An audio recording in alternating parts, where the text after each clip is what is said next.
So, in the last example, we had 216 to the 2/3.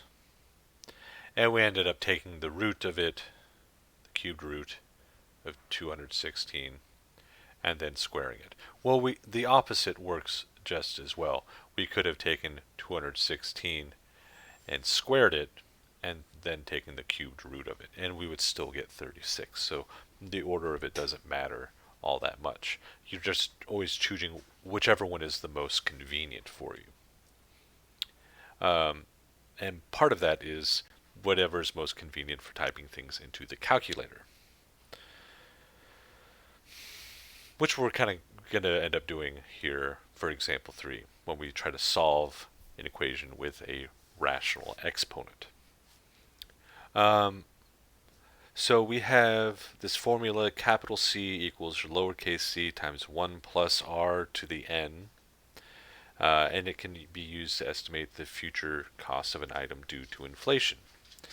Now, inflation represents the change in money through history.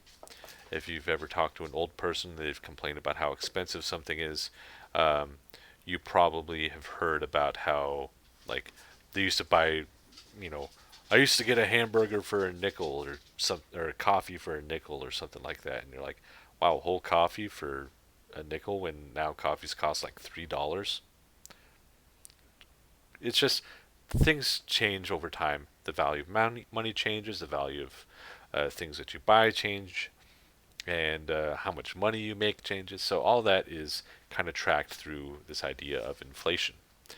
In this formula, capital C represents the future cost, lowercase c represents the current cost, represents the rate of inflation, and n is the number of years for the projection. So we're given some information here about a video game system. It costs $390 now.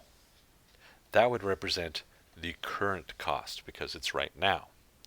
How much would the price increase? And that, of course, is a future cost in 6 months.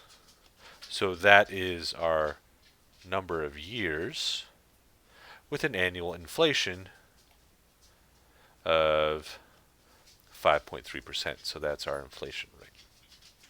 So now we can plug all those things into our formula.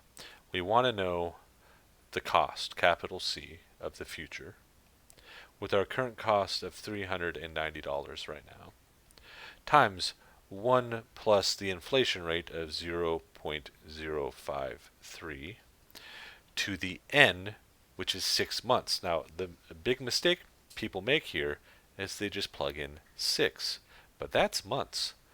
6 months is how many years?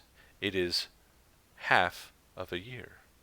3 months is a quarter of a year. 4 months is a third of a year. So you have to kind of know how many months are in a year. There's 12, so you can always set up that fraction, right?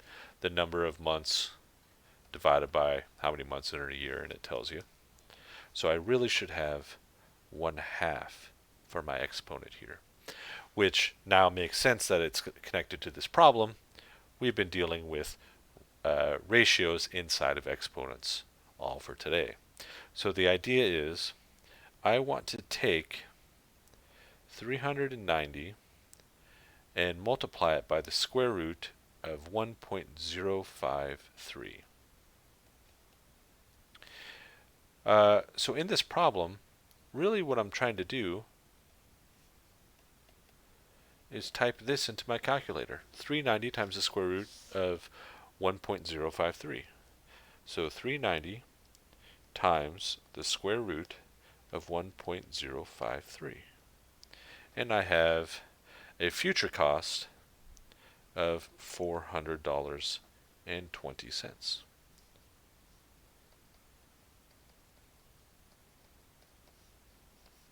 So I'm just plugging and playing in